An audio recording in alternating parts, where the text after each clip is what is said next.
Vimos na aula anterior que as leis orçamentárias revelam quais serão os planos de ação do governo de médio e curto prazo.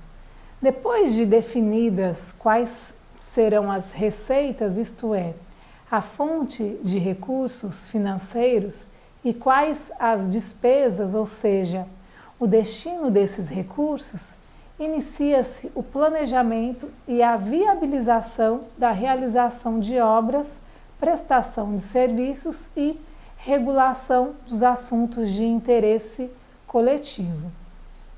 No primeiro tópico da unidade, aborda-se sobre os sistemas de informações orçamentárias, que pode ser desde uma planilha de Excel ou algum outro software mais sofisticado, os quais detalham a relação de receitas e despesas.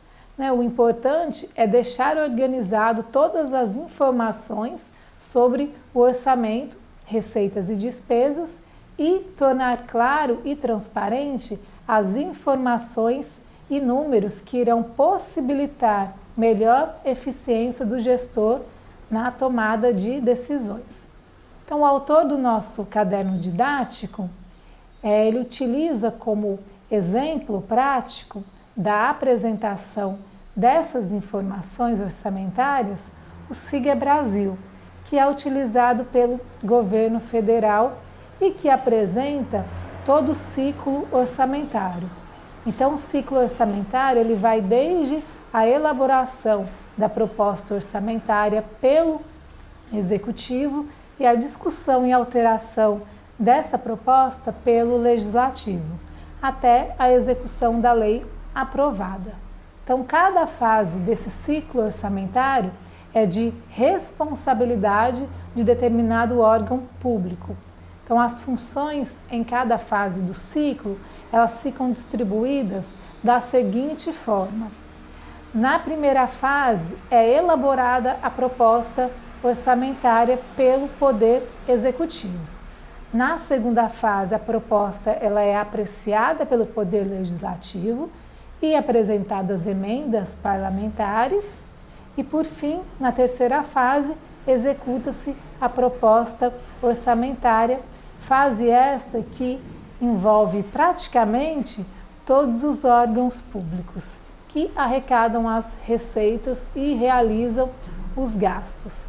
Essa mesma dinâmica, ela acontece nas esferas estadual e municipal. Sobre a fase inicial, que trata da elaboração da proposta orçamentária, nós vimos que a LOA é o processo mais completo sobre informações de planos do governo e que traduz as estratégias de cada plano setorial. No âmbito municipal, por exemplo, temos como setores as secretarias de saúde, educação e cultura. Então, como são muitos setores e a LOA é a consolidação das propostas setoriais, existe um órgão que será responsável em agregar essas propostas e transformá-la em um único projeto de lei orçamentária. Então, a proposta orçamentária no âmbito municipal, ela também pode contar com sugestões da sociedade civil organizada, o que chamamos de orçamento participativo. Então, o orçamento participativo, ele é um importante instrumento de complementação da democracia representativa, porque ele permite que o cidadão debata e defina os destinos de uma cidade.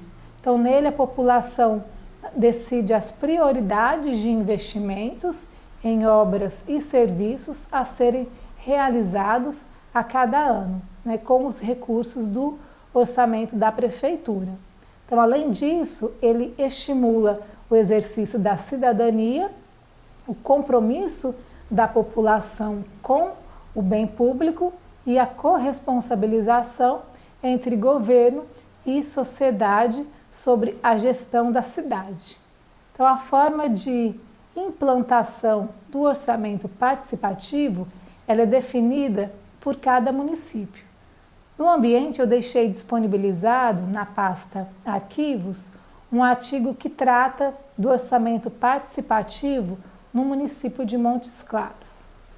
Então, uma vez organizadas e consolidadas todas as propostas orçamentárias setoriais num único projeto de lei, o órgão central de orçamento do governo, ele encaminha o projeto ao chefe do Poder Executivo, que encaminhará ao Poder Legislativo até 31 de agosto de cada ano, ou conforme dispuser a Constituição ou lei orgânica do município. Então, após essa fase, inicia-se então a fase de apreciação da proposta orçamentária pelos parlamentares. Inicia-se agora a apreciação legislativa da proposta de lei orçamentária anual. Então, é a fase mais demorada do ciclo orçamentário, porque é no Poder Legislativo Municipal, Estadual ou Federal que são apresentadas as emendas à proposta. Ela é apresentada dividida em áreas temáticas, ficando cada área sob a responsabilidade de um parlamentar indicado para a função de relator setorial. Então, há também o parlamentar designado para ser o relator geral do projeto de lei orçamentária, que deve elaborar um relatório preliminar sobre a matéria, o qual, aprovada pelo Comitê de Receitas, passa a denominar-se de parecer preliminar. Então, esse parecer, ele estabelece os parâmetros e critérios a serem obedecidos na apresentação de emendas e na elaboração do relatório pelo relator geral e pelos relatores setoriais. Então, o relatório preliminar ele é composto de duas partes. A primeira parte geral, que apresenta uma análise das metas fiscais, exame da compatibilidade com o plano plurianual, a lei de diretrizes orçamentárias e a lei de responsabilidade fiscal, bem como a avaliação das despesas por área temática, incluindo a execução recente, entre outros temas. Já a segunda parte, a especial, ela contém as regras para a atuação dos relatores setoriais e geral e as orientações específicas referentes à apresentação e apreciação de emendas, inclusive as do relator. Define também a composição da reserva de recursos a ser utilizada para o atendimento das emendas apresentadas. Então, a estimativa de receita na LOA, ela pode ser positiva ou negativa. Logo, realizadas alterações na proposta orçamentária, o Poder Legislativo, ele encaminha ao Poder Executivo para sanção ou veto um documento oficial denominado autógrafo, com o texto da norma aprovado em definitivo. Uma vez que a lei orçamentária anual ela é aprovada, cabe aos gestores públicos se guiarem pelo seu texto. No entanto, sabemos que ao longo do ano, mudanças no ambiente e na sociedade, elas podem ocorrer.